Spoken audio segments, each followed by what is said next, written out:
사도행전 강의 38번째 시간입니다. 오늘은 사도행전 10장 1절로 23절 상반절까지 말씀을 갖고 정결이라는 제목으로 함께 나누길 원합니다. 부제목은 기억하신 바가 되었으니입니다. 이 팬데믹 상황이 1년이 다 돼가는데요.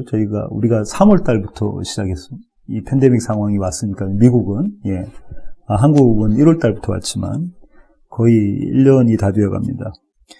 요즘처럼 이 청결이 강조되는 그런 시절도 없는 것 같습니다. 날마다 씻고 또 씻고 또 씻고 하는 것이 일상이 되었죠.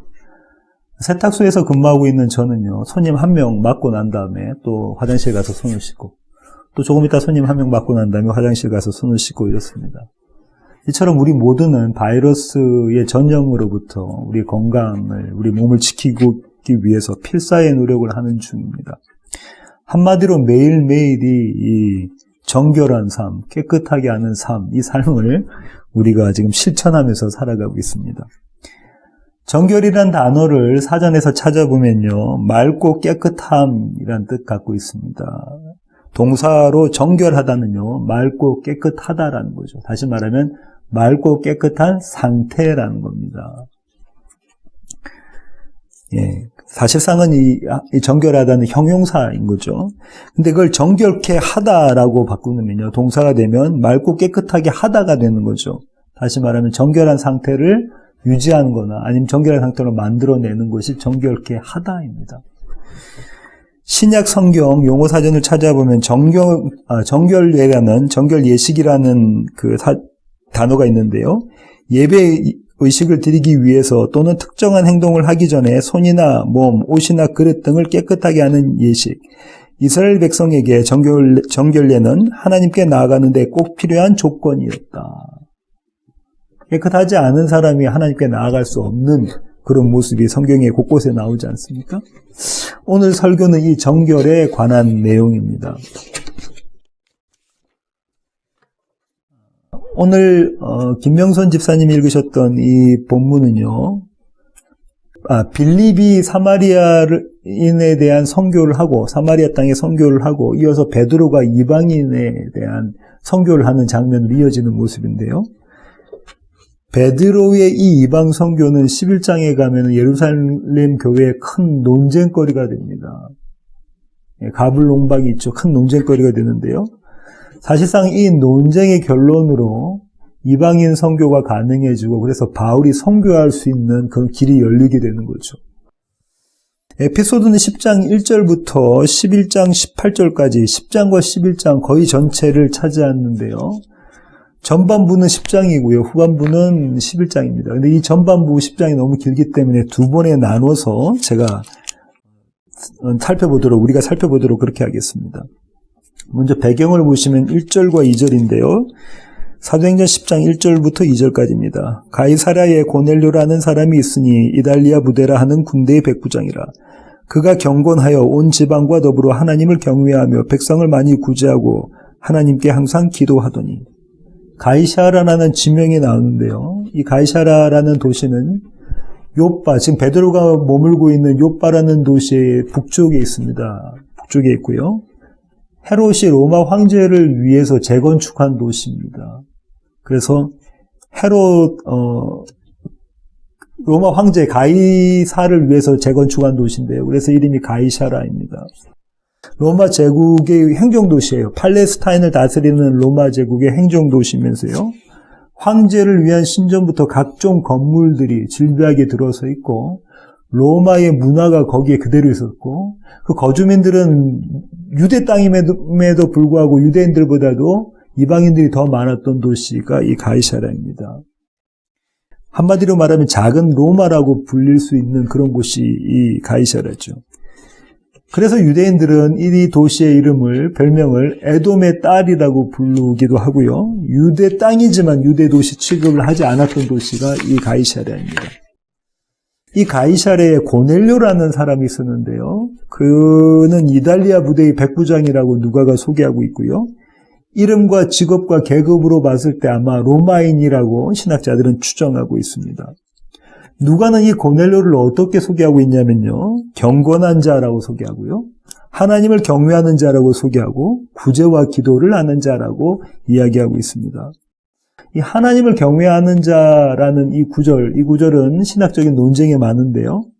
왜 그러냐면 이렇습니다. 이 하나님을 경외하는 사람이란 이야기를 할 때 진실되게 하나님을 경외하는 이방인, 할례를 받고 이제 유대교의 유대인으로 이스라엘인으로 그렇게 거듭 태어난 사람들, 이 사람들부터 시작해서 또 한편으로는 유대교가 높은 도덕적인 수준을 요구하고 있잖아요. 그 종교적인 매력에 빠져서 유대교에 입문한 사람들까지 이 스펙트럼이 아주 다양합니다. 아주 길죠. 이 도덕적 수준에 매료되어져서 이 유대교를 입문한 사람들은요, 할례를 받지 않고요, 회당에는 참여하지만 예루살렘 성전 제사에는 참여할 수 없는 자들, 이스라엘이 아닌 여전히 이방인으로서 삶을 살아가는 자들이 이런 자들입니다. 그런데 고넬료는 할례를 받지 않았던 것 같고요. 여전히 이방인으로 한쪽 발은 이방에 담고 살았던 그런 사람이었던 것 같아요. 10장 45절 보시면요, 이렇게 나와져 있죠. 베드로와 함께 온 할례 받은 신자들이 이방인들에게도 성령 부어주심으로 말미암아 논란이, 고넬료와 고넬료의 가족들을 무엇이라고 이야기하고 있냐면 이방인이라고 이야기하고 있네요. 11장 1절부터 2절 보실까요? 유대에 있는 사도들과 형제들이 이방인들도 하나님의 말씀을 받았다함을 들었더니, 이방인이라고 또 나오죠. 고넬료는 그들에게 이방인 취급을 받았다는 겁니다. 할례하지 않고 예루살렘 제사에는, 성전 제사에는 참여하지 않는 그런 참 이스라엘에는 속하지 못하는 그런 자였다는 거죠. 이런 고넬료가 환상을 보게 되는데요. 환상은 이렇게 시작합니다. 3절 보실까요? 하루는 제9시쯤 되어 환상 중에 밝히 봄에 하나님의 사자가 들어와 이르되 고넬료야 하니, 제9시쯤 되어 오후 3시입니다. 지금 시각으로는 오후 3시. 아직 꿈이 아니란 얘기죠. 아직도 대낮에 이런 환상을 보았다는 겁니다. 이 환상은 하나님께서 고넬료의 이름을 부르시는 것으로 시작합니다. 고넬료야, 고넬료야. 그러자 고넬료는 이 음성을 듣고 두려워하죠. 4절 상반절 보실까요? 고넬료가 주목하여 보고 두려워 이르되, 고넬료가 하나님을 보고 두려워합니다. 여기서 이 두렵다라는 것은 어느 정도의 두려움이냐면 마치 테러를 당한 것 같은 그런 두려움이라는 거예요. 극심한 두려움에 빠졌다는 거죠. 그런 그에게, 두려움에 빠진 그에게 하나님께서는 명령을 주시는데요. 그 명령이 5절입니다. 네가 지금 사람들을 요빠에 보내어 베드로라 하는 시몬을 청하라. 요빠에 사람을 보내서 베드로라고 하는 그런 시몬을 데려오라라고 말씀하고 계시죠. 청하는 목적이 무엇인가 하면 22절에 나와 있는데요. 22절 한번 보실까요? 하반절 보시겠습니다. 거룩한 천사의 지시를 받아 당신을 그 집으로 청하여 말을 들으러 하느니라. 베드로의 말을 듣겠다는 겁니다. 베드로의 말을 듣겠다. 다시 말하면 하나님의 말씀을 듣기 위해서 베드로를 청한다는 거죠. 33절 보시겠습니다. 내가 곧 당신에게 사람을 보내었는데 오셨으니 잘하였나이다. 이제 우리는 주께서 당신에게 명하신 모든 것, 주님께서 베드로에게 명하신 모든 것을 듣고자 하여 다 하나님 앞에 있나이다. 그들이 다 하나님 앞에 있다라고 이야기하고 있죠. 이것이 하나님의 명령의 목적입니다. 다시 말하면 이 하나님의 명령의 목적은 고넬료와 고넬료의 집안 사람들로 하여금 예수 그리스도의 복음을 듣게 하시는 것입니다. 예수 그리스도의 복음을 듣게 하시는 것. 그런데요, 주님께서 이 고넬료와 고넬료의 집안 사람들에게 복음을 듣게 하시려는 이유가 뭘까요? 왜 그렇게 생각하셨을까요? 누가는 4절 하반절에 이렇게 이야기하고 있는데요. 천사가 이르되 네 기도와 구제가 하나님 앞에 상달되어 기억하신 바가 되었으니, 기도하고 구제한 게 하나님께 상달되었다. 하나님께 도착했다는 겁니다. 이 상달되다라는 단어가 어디에 쓰였냐면 출애굽기에 나오는데요. 출애굽기 2장 23절부터 25절 보시겠습니다. 출애굽기 2장 23절부터 출애굽기 2장 23절부터 25절 찾으셨으면 제가 한번 읽어보겠습니다. 여러 해 후에 애굽 왕은 죽었고 이스라엘 자손은 그 고된 노동으로 말미암아 탄식하며 부르짖으니 그 고된 노동으로 말미암아 부르짖는 소리가 하나님께 상달된지라. 여기 상달된지라와 같은 단어죠. 70인역을 보면 그렇습니다. 하나님이 그들의 고통 소리를 들으시고 하나님이 아브라함과 이삭과 야곱에게 세운 그의 언약을 기억하사 하나님이 이스라엘 자손을 돌보셨고 하나님이 그들을 기억하셨더라. 기억이라는 단어가 또 나온다. 그죠? 약속이라는 단어가 나옵니다. 그들이 못 살겠다는 거죠. 그들이 여호와 하나님을 갈망해서 찾은 것이 아니라 그들이 못 살겠다는 겁니다. 그런데 하나님께서 당신의 약속을 기억하시고 그들을 기억하셨다라고 출애굽기 기자는 기록하고 있네요. 이때 상달되었다라는 것이 쓰여져 있습니다. 그 다음에 나와 있는 기억하신 바라는 단어가 있는데 이 단어 아주 중요한데요. 기억하신 바. 레위기 2장 1절부터 2절을 보면 어떻게 쓰여지는가 한번 볼까요? 레위기 2장 1절로 2절입니다. 누구든지 소재의 예물을 여호와께 드리려거든 고운 가루로 예물을 삼아 그 위에 기름을 붓고 또 그 위에 유향을 놓아 아론의 자손 제사장들에게로 가져갈 것이요 제사장은 그 고운 가루 한 움큼과 기름과 그 모든 유향을 가져다가 기념물로 제단 위에서 불사를 지니 이는 화제라 여호와께 향기로운 냄새니라. 여기 나와 있는 기념물, 영어로는 메모리얼이라고 되어 있죠. 영어 성경에는 이 기념물이 기억하신 바입니다. 9절 보실까요? 같은 레위기 2장 9절. 그 소재물 중에서 기념할 것을 가져와다. 같은 2장 16절 보실까요? 제사장은 찌은 곡식과 기름을 모든 유향과 함께 기념물로 불사를 지니 이는 여호와께 드리는 화제니라. 한 군데 더 보겠습니다. 몇 장 넘기셔서 레위기 5장 11절부터 12절입니다. 레위기 5장 11절로 12절. 만일 그의 손이 산비둘기 2마리나 집비둘기 2마리에도 미치지 못하면 그의 범죄로 말미암아 고운 가루 10분의 1 에바를 예물로 가져다가 속죄제물로 드리되 이는 속죄제인즉 그 위에 기름을 붓지 말며 유향을 놓지 말고 그것을 제사장에게로 가져갈 것이요 제사장은 그것을 기념물로 한 움큼 가져다가 제단 위 여호와의 화제물 위에서 불사를 지니 이는 속죄제라. 제사의 증거, 속죄받은 것, 화목받은 것의 증거로 사용되는 것입니다. 기념물. AD 70년 성전 파기 이후에는요, 성전에 가서 예배 드릴 수 없었기 때문에 기도와 구제 그리고 성경 연구에도 이 기념물이라는 단어가 적용되기도 했었습니다. 유대 사람들에게요. 그럼 한번 이렇게 생각해 봅시다. 지금 천사가 무엇이라고 이야기하고 있냐면 고넬료에게 네가 기도한 것과 네가 구제한 것이 하나님께 상달되었다. 그것이 하나님께 기억되신 바, 하나님께서 기념물로 그걸 삼으셨다라는 거잖아요. 그러면 이런 질문을 우리가 할 수 있게 되는데요. 누가는 고넬료의 이 경건함, 하나님을 경외했던 이 모습이 하나님께서 그를 구원하셔야만 하는 이유가 되는가라는 겁니다. 그의 경건이 그의 구원의 원인이 되는가? 누가는 지금 그걸 이야기하고 있는 것인가? 이런 질문이 들을 수 있잖아요. 왜냐하면 천사가 지금 그렇게 이야기하고 있으니까요. 그런데 우리가 살펴본 것처럼 고넬료가 할례도 하지 않았고요. 완전한 유대교로 입문도 하지 않았고요. 한 발은 어디에 유대교에 담그고 있고 또 한 발은 어디 있냐면 이방인의 삶으로 살아가고 있는 모습이 고넬료의 모습이었습니다. 그런데 이 고넬료의 경건함으로 주님께서 네가 너무 착해. 네가 나에게 기도도 했고 네가 구제도 많이 베풀었으니까 내가 너에게 구원을 베풀어 주마. 이런 그의 경건이 그의 구원의 원인이 되었을까? 이 질문에 대한 대답은 조금 이따 살펴보도록 하겠습니다. 결론에서 살펴보도록 하죠.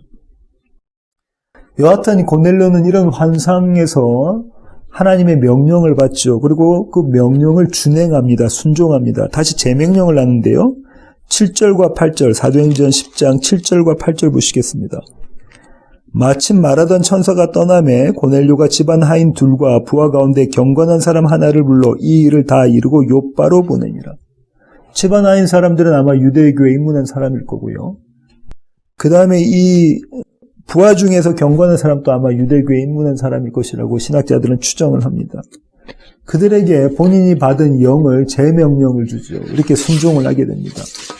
여기까지가 고넬료의 환상입니다. 그리고 이제 카메라 앵글은 베드로의 환상으로 지역적으로는 지리적으로는 가이사랴에서부터 요바까지 내려와서 이제 베드로의 환상을 소개합니다.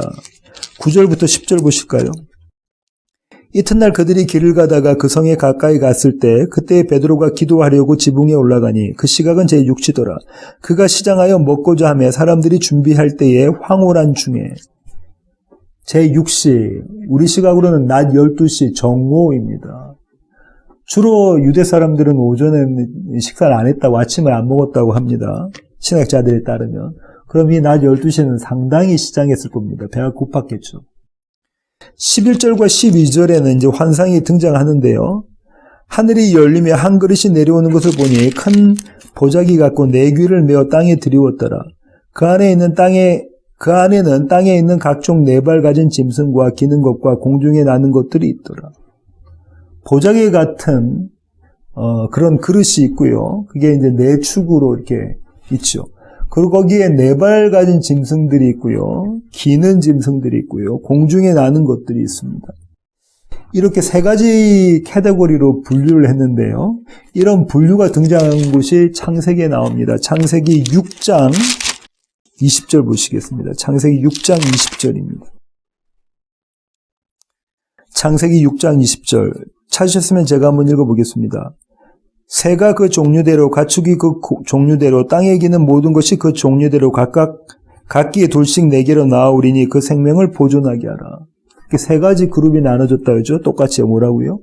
네 발 가진 짐승, 그 다음에 기는 것, 그 다음에 공중에 나는 것, 새. 그죠? 예. 어떤 그 상황 가운데서 주어진 거냐면 이 모든 하나님께서 창조하신 이 짐승들이 이 생물들이 한 노아의 방주를 통해서 구원받는 장면이 그려져 있는 거죠. 택함 받은 자들입니다. 그죠? 각각 한 쌍씩이니까. 택함 받은 자들이 구원받는 모습입니다. 주님은 이런 그림을 보여주시고 난 다음에 베드로에게 명령을 하시는데요. 그 명령이 13절입니다. 또 소리가 있으되 베드로야 일어나 잡아먹으라 하거늘. 베드로야 일어나서 이거 잡아먹어. 이렇게 주님께서 지금 말씀하시는 거죠. 레위기 11장에 보면 어떤 짐승이 정한 짐승이고 어떤 짐승은 부정한 짐승. 부정한 짐승은 먹지도 못하고 만지지도 못하고 그렇습니다. 그렇죠? 그래서 돼지 같은 부정한 짐승은 쳐서도 안 돼요. 그걸 길러서도 안 된다고요.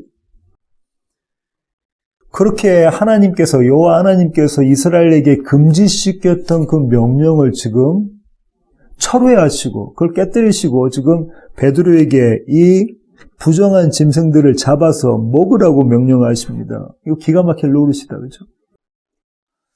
베드로가 반응을 하는데요. 베드로의 반응은 당연한 반응인데요. 14절 한번 보실까요?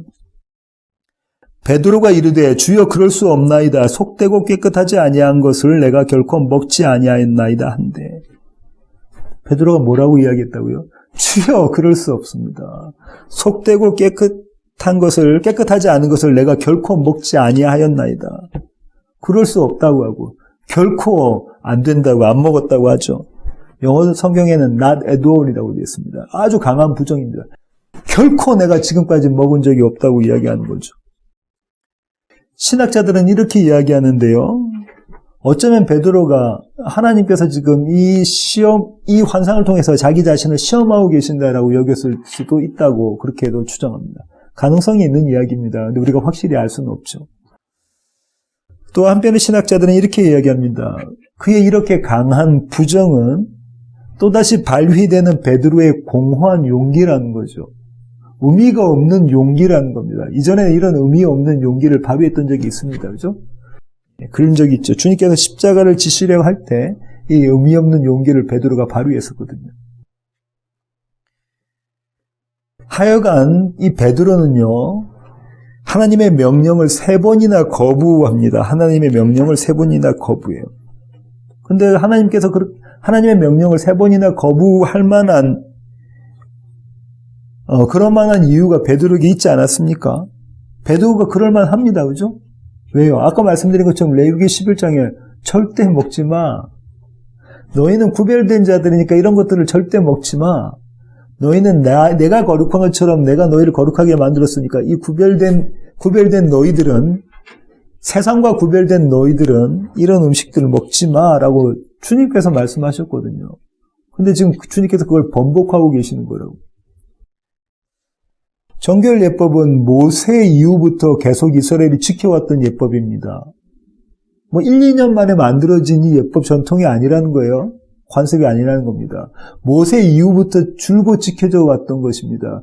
그들이 이스라엘이 되는 모습이 그 안에 담겨져 있거든요. 그걸 깨뜨리라고 하니까 베드로가 이렇게 반응할 만도 하지 않았겠습니까? 비단 베드로만 이렇게 반응했던 게 아닙니다. 유명한 선지자 에스겔도 그렇게 반응했는데요. 에스겔 4장 14절 가보실까요? 제가 12절부터 한번 읽어볼게요. 너도 그것을 보리떡처럼 만들어 먹되 그들의 목전에서 인분 불을 피워 구울지니라. 또 여호와께서 이르시되 내가 여러 나라들을 쫓아내어 흩어버릴 이스라엘 자손이 거기서 이같이 부정한 떡을 먹으리라 하시기로 내가 말하되 아하 주 여호와여 나는 영혼을 더럽힌 일이 없었나이다. 어려서부터 지금까지 스스로 죽은 것이나 짐승에게 찢긴 것을 먹지 아니하였고 가증한 고기를 입에 넣지 아니하였나이다. 베드로처럼 똑같이 지금 누가 이야기하고 있냐면 에스겔이 이야기하고 있습니다. 하나님께서 너에게 부정한 떡 먹으라고 말씀하시니까 저 주님 부정한 떡 먹지 못하겠습니다. 지금까지 제가 부정한 것 먹지 않았습니다. 이 모습이 이스라엘이라니까요. 이 모습이 이스라엘의 모습입니다. 그러니 베드로의 이 반응은 극히 당연한 반응이죠. 이런 반응을 보인 베드로에게 주님은 이렇게 선언하시는데요. 15절 한번 보실까요? 사도행전 10장 15절입니다. 두 번째 소리가 있으되 하나님께서 깨끗하게 하신 것을 네가 속되다 하지 말라 하더라. 뭐라고요? 하나님께서 깨끗하게 하신 것, 정결케 하신 것을 네가 속되다, 부정하다 그렇게 말하지 말라는 겁니다. 지금까지 이 유대인들이 베드로와 에스겔을 비롯한 모든 유대인들이 이스라엘이 갖고 있었던 이 정결, 깨끗함의 수준이 어느 정도였냐면요. 누가복음 11장 37절부터 41절 한번 보실까요? 예수께서 말씀하실 때에 한 바리새인이 자기와 함께 점심 잡수시기를 청함으로 들어가 앉으셨더니 잡수시기 전에 손 씻지 아니하심을 그 바리새인이 보고 이상히 여기는지라. 먹기 전에는 뭐 해야 되죠? 손을 씻어야 되는 거라고요. 근데 손을 씻어야 되는데 지금 예수님이 손을 씻지 않고 먹고 계시는 거예요.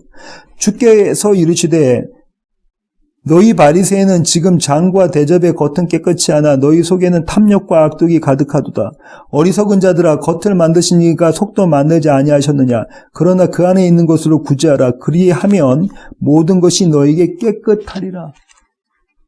주님께서 보시는 정결의 수준은 그들이 생각했던 정결의 수준과 판이하게 다르다는 거예요. 그들은 지금 겉모습 이거 보이는 것, 그들이 행위로 옮길 수 있는 것 그거 보고 지금 정결하다, 나는 의롭다 하고 있는데 주님 그 속을 보시며 그 영혼을 보시며 정결과 부정한 것, 정한 것과 부정한 것을 구별하고 계시는 그 주님의 수준이라는 거죠.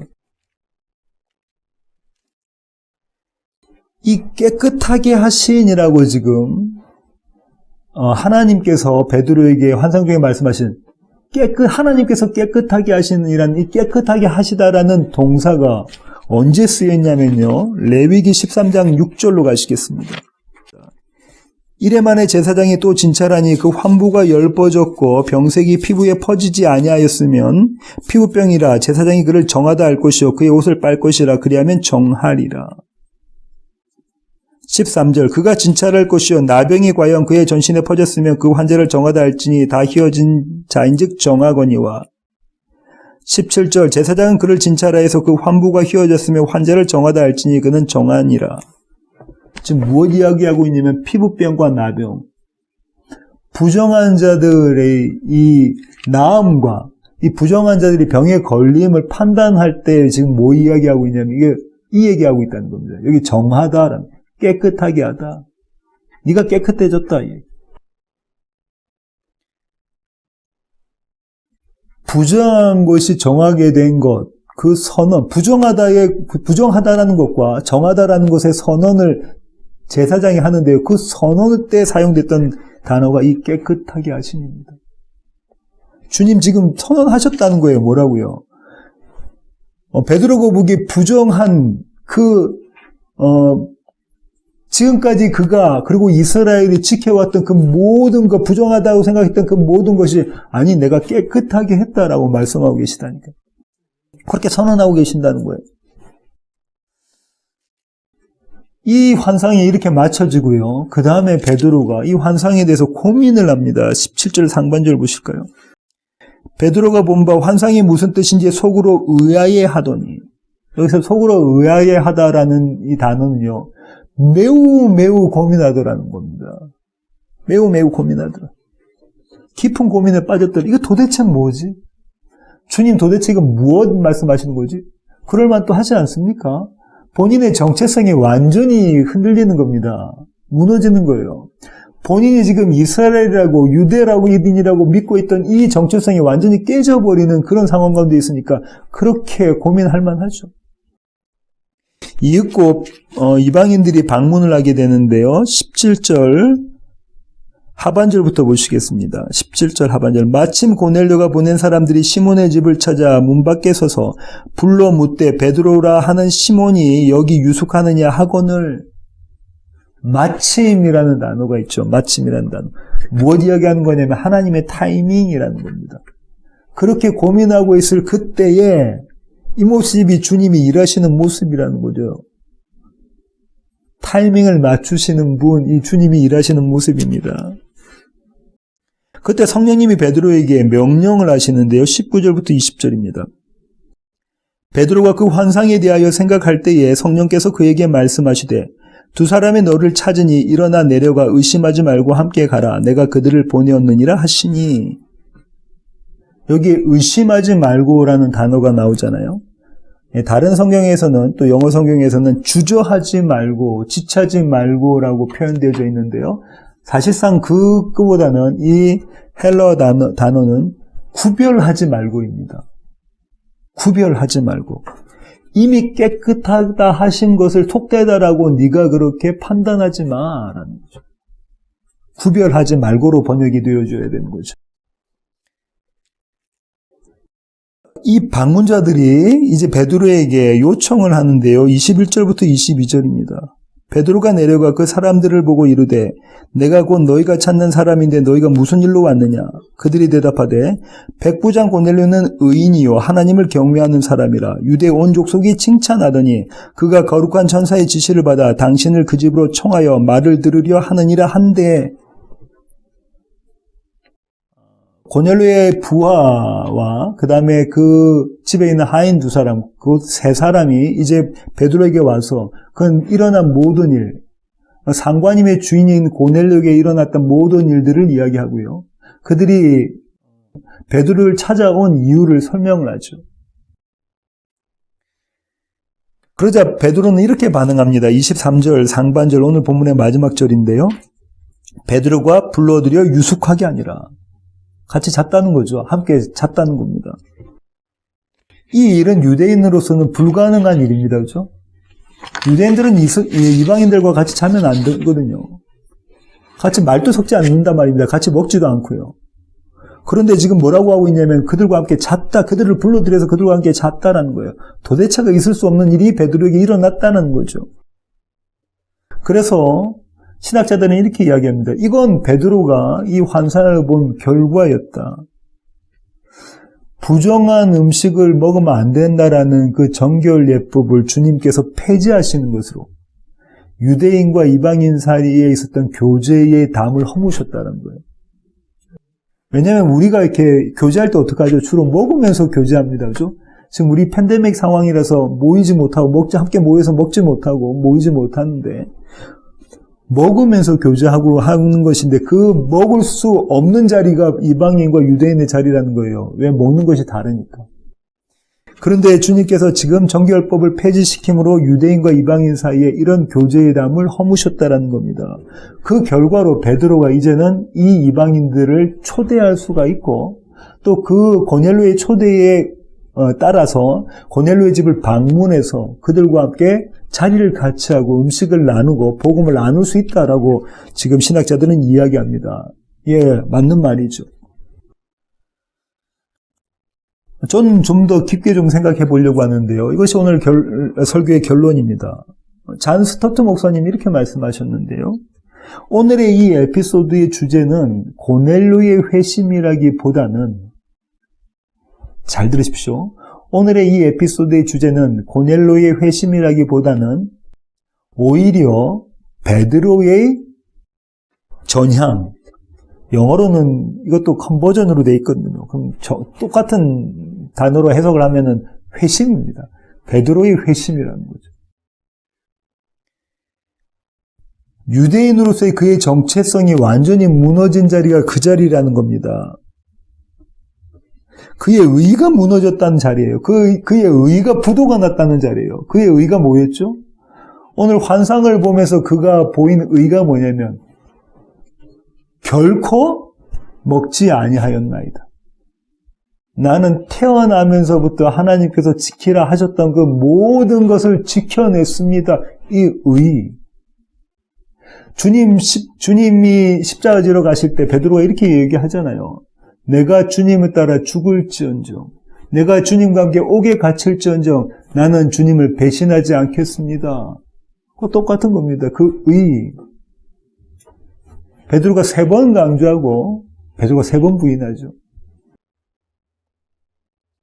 그의 의, 이스라엘의 의가 부도난 자리라는 거예요. 그 자리는요, 하나님께서 그를, 베드로를 깨끗하게 하신 자리입니다. 그의 의를 무너뜨리시면서 그의 의가 부도나게 하시면서 그를 깨끗하게 하신 자리가 바로 그 자리라는 거예요. 누가복음 5장 12절부터 14절 한번 보실까요? 누가복음 5장입니다. 12절부터 14절 한번 보시겠습니다. 예수께서 한 동네에 계실 때에 온몸에 나병 들린 사람이 있어 예수를 보고 엎드려 구하여 이르되 주여 원하시면 나를 깨끗하게 하실 수 있나이다 하니 깨끗하게 정결하게 예수께서 손을 내밀어 그에게 대시며 이르시되 내가 원하노니 깨끗함을 받으라 하신대 나병이 곧 떠나니라. 예수께서 그를 경고하시되 아무에게도 이르지 말고 가서 제사장에게 내 몸을 보이고 또 내가 깨끗하게 됨으로 인하여 모세가 명한 대로 예물을 드려 그들에게 입증하라 하셨더니, 이렇게 나음받은 이 나병 환자는 이제 대제사장에게 보이고 난 다음에 네가 깨끗하다, 네가 정하다라는 선언을 듣게 되죠. 그리고 예루살렘 성전의 제사에 참여하는, 이스라엘에 참여할 수 있는 자격을 얻게 됩니다. 그죠? 그런데 이 대제사장의 선언함으로 그렇게 되어진 것이 아니라 참 대제사장이신 예수께서 내가 네가 깨끗하게 되기를 원한다라는 그 말씀으로 이 자가 깨끗함을 받은 겁니다. 정결케 된 거죠. 주님 지금 베드로에게 이 환상을 보여주시면서 그가 갖고 있는 의, 그 의를 무너뜨리시면서 지금 뭐라고 말씀하시는 거냐면 네가 깨끗해지기를 원하노라, 그렇게 말씀해주고 계시는 겁니다. 베드로의 깨끗함, 베드로의 정결함을 원하고 계시는 거죠. 그렇게 보면 우리가 살아가는 매일매일이 베드로와 같이 이런 회심의 자리입니다. 매일매일이 이 회심의 자리라고요. 매일매일이 전향해가는 자리입니다. 매일매일이 나의 길에서 하나님의 길로 움직이는, 돌아서는 그런 자리라는 거죠. 그런 시간들이라는 겁니다. 저와 여러분의 날마다의 삶이. 지금까지 제가 베드로의 환상에 대해서 말씀드렸는데요. 이제 고넬료의 환상, 고넬료의 사건을 주목해 보죠. 그렇다면 고넬료의 이 환상은 베드로와 같이 동일하게 그의 회심의 자리가 아니겠습니까? 그의 의가 부도가 난 자리가 아니었을까요? 22절, 사도행전 10장 22절 한번 보실까요? 그들이 대답하되 백부장 고넬료는 의인이요 하나님을 경외하는 사람이라 유대 온 족속이 칭찬하더니. 뭐라고요? 하나님을 경외하고요, 의인이고요, 유대에 있는 온 사람들이, 온 족속들이 어떻게 했답니까? 칭찬했다고 합니다. 그죠? 온 족속들이 칭찬을 했다고 그래요. 누구를요? 고넬료를 칭찬했다고요. 그런 그와 닮은 꼴인 사람이 구약에 나옵니다. 온전하고 정직하고 하나님을 경외하고 악에서 떠나 있던 자, 악에서 멀리 떠나 있던 자라고 소개되는 한 사람이 나오는데요. 그 사람의 이름이 욥입니다. 욥기 1장 1절로 가실까요? 욥기 1장 1절. 찾으셨으면 제가 한번 읽어보겠습니다. 우스 땅에 욥이라 불리는 사람이 있었는데 그 사람은 온전하고 정직하여 하나님을 경외하며 악에서 떠난 자더라. 온전하고 정직하여 하나님을 경외하며 악에서 떠난 자더라. 욥기는 이런 욥, 그죠? 그의 의로 삼을 만한 것들이 수두룩빽빽했던 이런 욥이 무너지고 하나님의 깨끗게 하심으로 그가 다시 태어나는 그 그림을 그려놓은 것이 욥기입니다. 그 복음을 그려놓은 것이 욥기죠. 그렇다면 오늘 고넬료가 자기의 자랑과도 같았던 이 경건함, 이 구제함, 이 기도함도 무너지고 그것 아니고 내가 너를 깨끗하게 해주는 것으로 너는 고침받았다라는 말씀을 주시는 것 아닌가 하는 겁니다. 그러니까 오늘 본문은 고넬료의 경건이 하나님을 기쁘시게 했던 그런 기념물이 된 것이 아니라, 아까 우리 기념물 살펴봤습니다. 레위기에서. 그 기념물은 속죄 제물이 되시고 화목 제물이 되신 예수 그리스도, 그 기념물은 예수 그리스도시다라는 것을 가르쳐주는 사건이라는 거예요. 오늘 또 주님은 우리를 향해서요, 깨끗하다, 깨끗하다, 정하다, 정하다라고 선언해 주십니다. 요한 1서 4장 10절, 오늘 찾으실 본문의 마지막 구절인데요. 요한 1서 4장 10절 보시겠습니다. 찾으셨으면 제가 한번 읽어보겠습니다. 사랑은 여기 있으니 우리가 하나님을 사랑한 것이 아니요. 무엇이라고 요한이 이야기하냐면 우리에게 우리의 구원의 원인이 있는 것이 아니요. 우리가 경건하든지 우리가 어떤 모습을 보였든지 우리가 뭐 어떤 선행을 했든지 거기에 우리의 구원의 원인이 있는 것이 아니요. 우리가 하나님을 사랑한 것이 아니요. 하나님이 우리를 사랑하사. 원인이 누구에게 있다는 거예요? 하나님께 있다는 거예요. 하나님이 우리를 사랑하사 우리 죄를 속하기 위하여 화목제물로, 이 화목제물이 뭐라고요? 그 기념물, 증거되는 것. 내가 너를 사랑한다, 내가 너를 용서한다, 내가 너와 화목됐다, 내가 너와 한 몸이다. 이 증거되는 것이 이 기념물, 예수 그리스도, 그분의 십자가, 그 아들을 보내셨습니다. 우리가 하나님을 사랑한 것이 아니라 하나님이 우리를 사랑하사 그 증거로 예수 그리스도를 화목제물로, 속죄제물로 삼으셨다. 그렇게 속죄제물 되시고 화목제물 되신 예수 그리스도가 대제사장으로서 날마다 저와 여러분의 삶 가운데 뭐라고 말씀하신다고요? 깨끗하다, 깨끗하다. 정하다, 정하다. 그렇게 말씀해 주신다니까요. 그렇게 우리를 향하여 기억되신 바 된 예수 그리스도가 우리가 하나님 앞에 기쁨이 되게 만들어 가십니다. 누구를요? 저와 여러분을. 우리 세워지는 교회를, 이 땅의 모든 교회를 주님 그렇게 만들어 가십니다. 주님의 이 사랑과 열심 가운데 한 주간 그렇게 버티시고 견뎌내시고 승리하시기를 원합니다. 기도하시겠습니다. 주님, 그렇습니다. 하나님, 우리는 우리의 구원의 원인을 우리에게서 찾습니다. 손톱만큼이라도 우리에게서 자랑할 것이 있다면 그것이 우리의 의가 됩니다.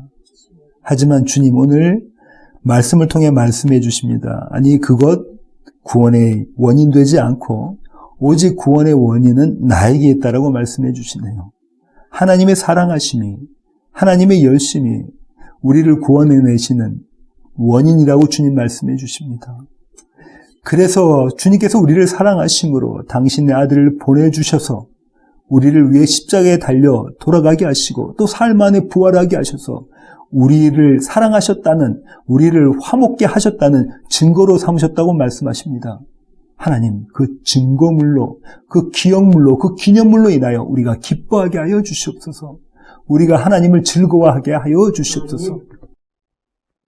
이제는 우리 주 예수 그리스도의 놀라우신 구원의 은혜와 하늘 아버지의 크고 극진하신 사랑과 우리 안에 내주하셔서 날마다 우리에게 정하다, 깨끗하다 말씀하시며 우리를 정결케 하시는 성령님의 충만하심이 이제 주님 앞에 머리 숙인 세워지는 교회 모든 지체들 머리 위에 이제로부터 영원토록 함께 하시기를 예수 그리스도의 귀하신 이름으로 간절히 축원하옵나이다. 아멘. 아멘.